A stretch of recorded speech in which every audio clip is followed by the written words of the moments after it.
There you have it, Concacaf shortlist for Men's Player of the Year. Your nominees are Michail, Jonathan David, Alphonso Davies, Chucky, Lozano, Weston, McKennie, Christian Pulisic, by my count, 2 Canadians, a couple Americans, 1 Jamaican, and a lone Mexican. All right, Herc, time to put your ballot to the public.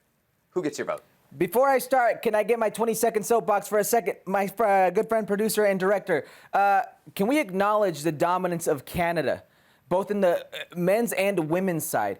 And it's a travesty that Cyle Larin isn't nominated in this. Cyle Larin, who's been an absolute monster for both club and country. Who are you taking out then? I don't care. Take out Chucky, okay? Take out Chucky. Take out whoever you want, okay?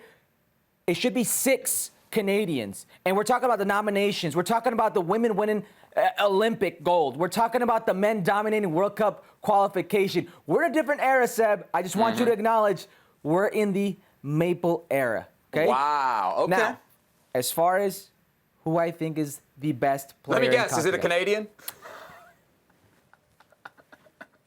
There it is. There it is. Why don't you tell us why? Wow.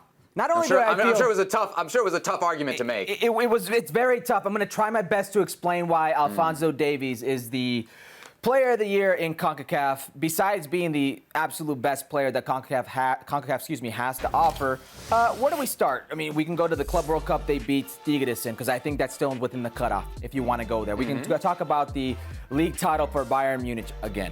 We could talk about him being voted in the Bundesliga Team of the Season again. We could talk about also World Cup qualifying. Did you know that Canada had to qualify to the Ocho? They had to qualify to this process, so they've been playing quite a while. 13 games.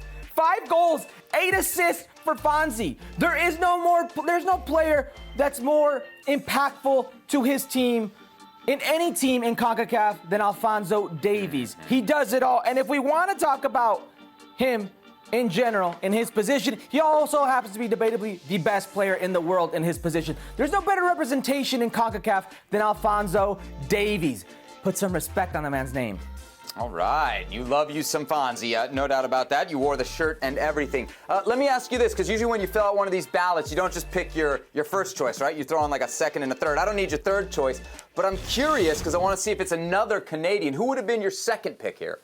It was very close between Weston McKennie and Jonathan David, but I'd give it to Jonathan David, even though Weston McKennie has some straight fire arguments that I'm sure you're going to bring up right now. But I just think when you talk about the level of play right now between players within CONCACAF, Jonathan David is just on another level. That's a lot of Canada love from you, Herc. I'm going to now call on production to help me a little bit, because you always put yourself up on this show. On there. No. You always put yourself up on this show de guerra. As the great Canadian champion, the lover of all things Canada, the first guy on the Canadian bandwagon.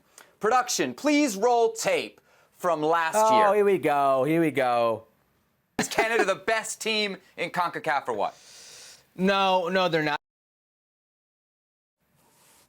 And the truth, Herc, the truth for all to see. Did you see the date? For all to see, Herc. Did you see the date? You still will not say Canada, the best team in CONCACAF. I think it's hard not to say it. What'll Look it at the say? date. What do you always say? Huh? Opinions change, facts change. They've proven they're the best. Yeah, the other way. But, whatever. You say it sounds backwards when you talk.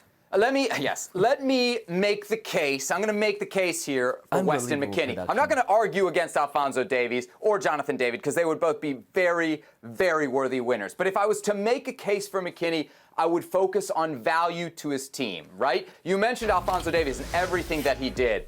Bayern Munich's win in the Bundesliga without Alphonso Davies.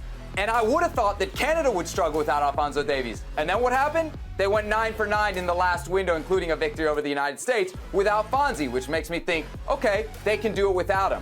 Juventus right now are 4th, 2 points out of missing the Champions League, Herc. If not for Weston McKennie, they might miss out on that top 4. Forget the U.S. national team. Forget the U.S. national team, who right now are 2nd.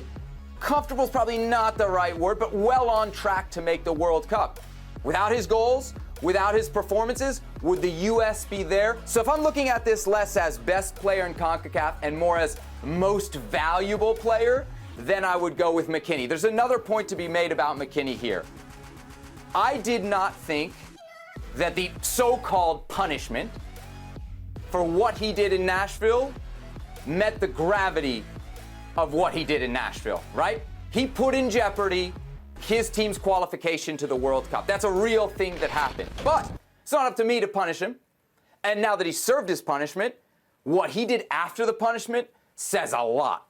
That's a player who learned from a mistake and didn't just stabilize, but got way better. In fact, he's enjoying not just the best moment of his year, I think the best moment of his career, coming off turmoil like that. I think you can make a very solid case for Weston McKennie for the best player in Concacaf, but I'm not going to go against your Davies. I'm not going to go against your David.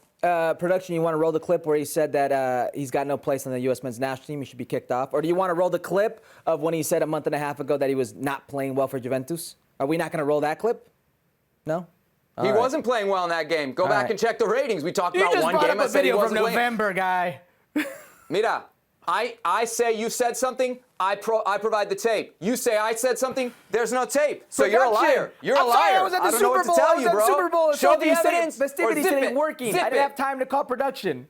You didn't have time to call production. Right. Very, very busy man.